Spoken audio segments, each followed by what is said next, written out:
ยกสองแดงนี่ตัวน้องจักรเพชรครับโอ้ยสองโอ้ผู้สมัครที่เขาโอ้จะมาจับเด็กโซดาอีกแล้วอีกคนในน้ำเงินโอ้จะมาจักรน้องจักรเพชรบ้านโพนนพูนศรีสะเกษตัวนี้นี่หมดผู้สำคัญหมดผู้สำคัญ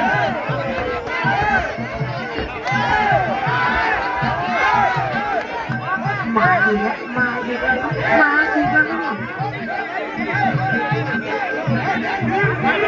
โอ้โหเอาเป็นไงโอ้มุมกลางก่อนมุมกลางก่อนครับมุ้งโคโซกิครับมุ้งโคโซกิให้โอกาสให้โอกาสให้โอกาสให้โอกาสให้โอกาสเดี๋ยวบวกสองในตัวเองใจสู้ครับ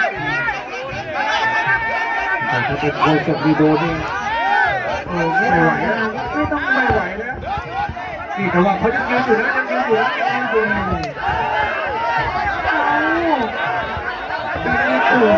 หัวใจจริงๆพี่น้องนะโอ้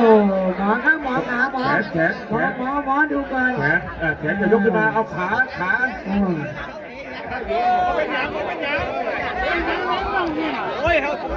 ได้แล้ว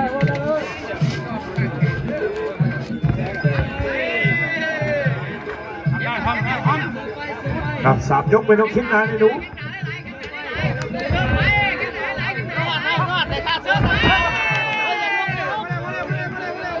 โอ้หน้าอกนี่เป็นลูกแมงคาบนะครับแล้วมาสักลูกแมงคาบโอ้โห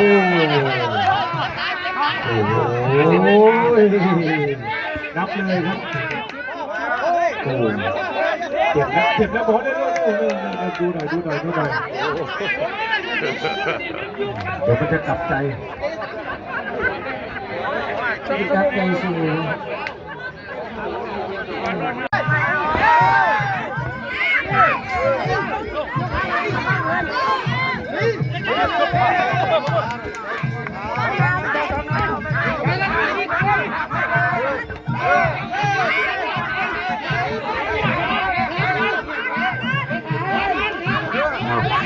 ยกสองแล้วยกสองแล้ว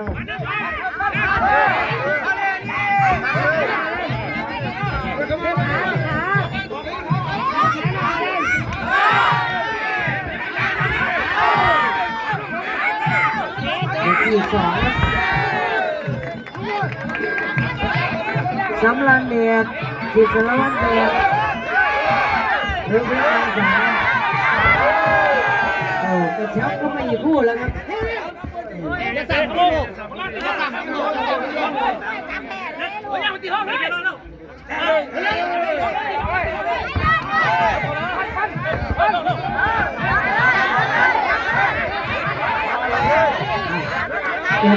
ยกสอง6,000ครับแล้วนั่งเลยหน้าบ้านมันนั่นเลยเกียรติพี่น้องคนนี้ศึกน้องกับลึกบุรพาจารย์มหากุศลจากไปโนนปูนนะคะดูแลทีมงานโปรโมเตอร์ก็ไม่ว่าจะเป็นเสียสังเพชรนะคะเสียป้อมเพชรเสียเงินราชาเจ๊เพชรมณีนะคะทีมงานโปรโมเตอร์บุญจักรดูยกที่สองครับตัวนี้11,000อินซีเวนขยับเอกรุ่นใหญ่ครับจะรุ่นน้องเลยครับทางการของยอดยาเขียวนี่หูหิวประเภทดูแคปโป๊กก็มีคิวอยู่ต่อเนื่องเหมือนกันนะคะความเคลื่อนไหวมันจะเป็นแดงหรือน้ำเงิน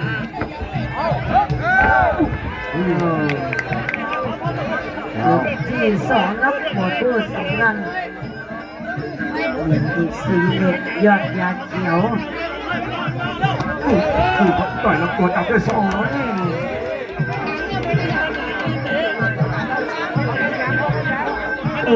ันนี้ต้อง10,000นะ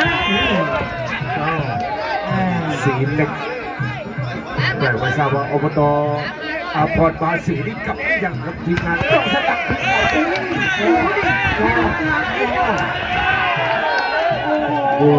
อยู่คุณจอยยังอยู่ ยังฉันยังอยู่ฉันชีเอกยอดยางเขียว ใช่คู่นี้นี่ต้องผู้บรรยายแจ้งเลยนะผู้บรรยายแจ้งเลยนะแจ้งแล้วโอ้ยมองครับโอ้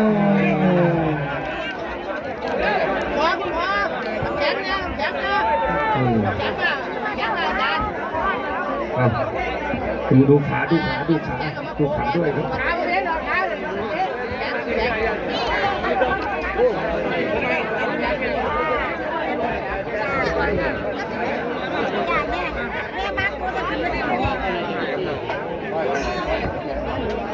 ยินดีด้วยเลยสำหรับอีกทีเด็กเว็บแสงทองและกำลังใจยอดยางเขียวปีที่มันเก็บเป็นบนดำสิบดน้อยนะครับ3 ยกคู่ต่อไปนี่ให้เป็นมวยหญิงครับเพชรปิยะสิทธิ์คาถาเพชรกับเพชรไอรินมาแล้ว 2,000ใช่ไหมคุณหมอเพชรไอรินมาแล้ว 2,000แล้วก็คู่ที่4ก็จะเป็นเพชรนพอุ่นกับเพชรประกาศแจ้งมาที่ 6,200 ครับโอ้เพิ่มเป็น 6,600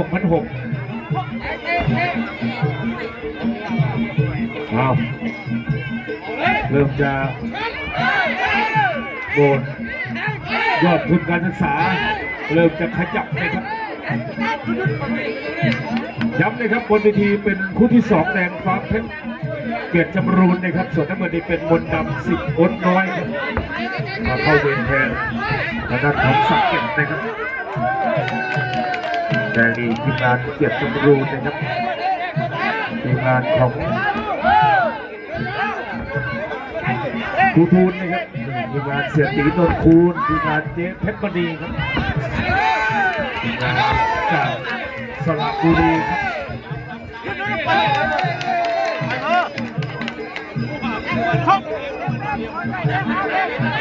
ต้องชื่นชมเลยนะคะคู่ต่อไปก็มานั่งรอแบบประมาณนี้แหละค่ะเพราะว่าหมดแนวรุ่งต้นกล้าถ้าไม่มีแรงกดดันอีกเกิน3 ยกเดี๋ยวจบเร็วคู่ต่อไปก็จะได้ส่วนทางขึ้นมาเร็วเนาะขอบคุณทุกท่านด้วยนะคะทำเวลาร่วมกันตามที่เราแจ้งไป7 คู่เดียวเลยค่ะโอ้โหจบเร็วแล้วแต่นี้จบเร็วแล้วนี่โอ้โหหนักครับนี่คือคู่ที่2ที่เราลำดับไว้นะคะฟ้าเพชรแดงกับมนดำน้ำเงินนับก่อนโอ้ศอกมาเร็วครับศอกมาเร็วแล้วเกิดไม่ไหวครับโอ้จบด้วยศอกครับจบด้วยศอกแต่ที่มุมแดงจบเร็วในวันเดือนมีนาคมด้วยเมษายนนะคะใครอยากรวยให้ขายมั่วนะพี่น้องเศร้าเรียกว่าป้าเฮ็ดม้วยเฮ็ดไข่ม้วยเห็นบอกโปรโมเตอร์วิทยาคนพาน้ำม้วยเดินสายไปชมโอ้สุมือนี่มีความสุขโปรโมเตอร์เกิดขึ้นกันเยอะนะครับมีจัดตีวูแทบทุกคืนเลยครับเฉพาะในเขตภาคอีสานขายมั่วนะพี่น้องฝากขายม้วยได้เงินดีรายการมวยเยอะครับชมที่คุณจอย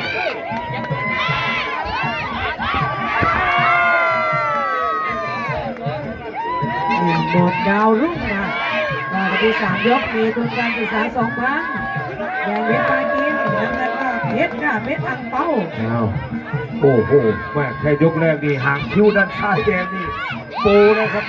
แต่ยังไม่แตกครับโปไม่ได้เกี่ยวกับดอนที่2ยังแม่วันนี้มวยใช้ศอกครับหลายคู่เลยครับสงสัยจะสอบวิชาคุณหมอไก่หรือเปล่าครับนักมวยดีครับมีทางเกมไหวสับลุยครับแดง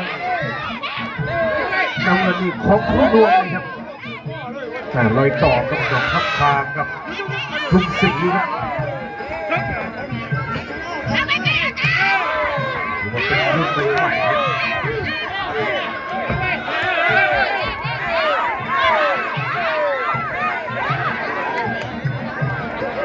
ดูครับยกแรกครับ3 ยกครับ